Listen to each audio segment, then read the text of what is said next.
Mà tôi sẽ đánh ngọc nia thì bạn mua đá mua đá thế bạn chung đạo chung là bị tú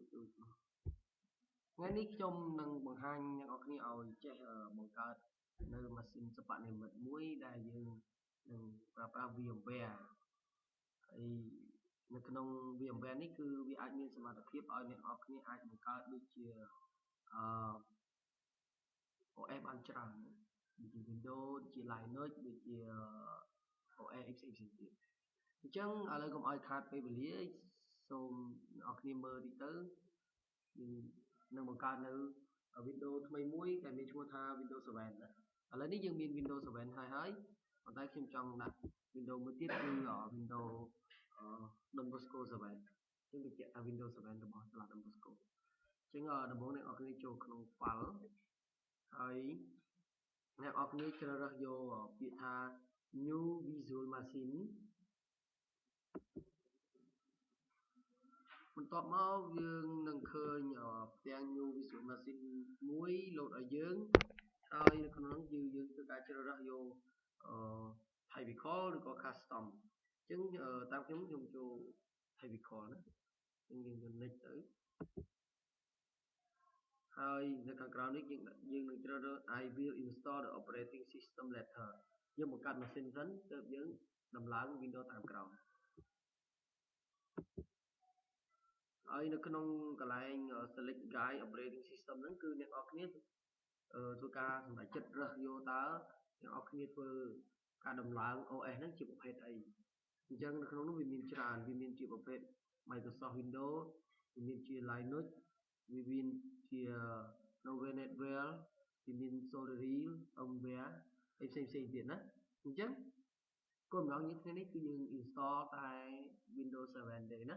អញ្ចឹង Windows 7វាស្ថិតនៅក្នុងពពួក Microsoft Windows យើង tick ទៅលើ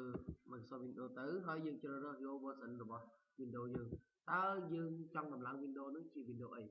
Windows 7 Windows 8 ឬក៏ Windows 9 ឬក៏ Windows 10ណាអញ្ចឹង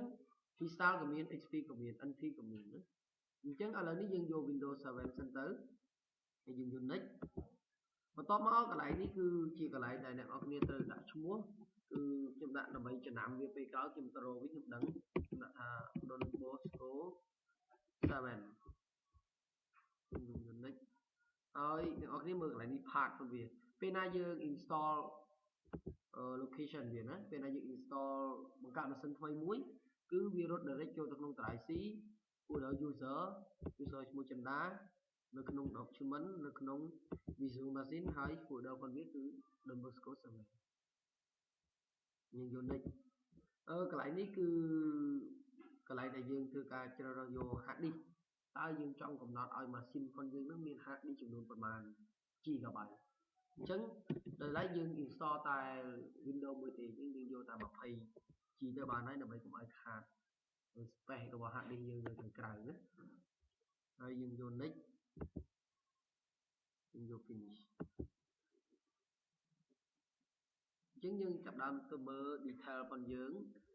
មានម៉ាស៊ីនមួយហើយប៉ុន្តែយើងអត់ទាន់មានOS នៅក្នុងនោះទេអត់ទាន់មាន Windows នៅក្នុងនោះទេអញ្ចឹងយើងមើល memory មើលកន្លែង device memory ផងយើងគឺគេឲ្យ automatic តែម្ដង 1GB ហើយ processor នេះគឺមួយដូចគ្នាគឺសំដៅទៅលើ CPU ហើយ hard disk 20G ណាយើងមាន CD-ROM យើងមាន network card យើងមាន USB យើងមាន sound យើងអាច print បានយើងមាន display បានដូចម៉ាស៊ីនធម្មតាណាសមត្ថភាពនៅក្នុងវាមែនអញ្ចឹងឥឡូវនេះយើងអត់ទាន់មាន Windows ទេ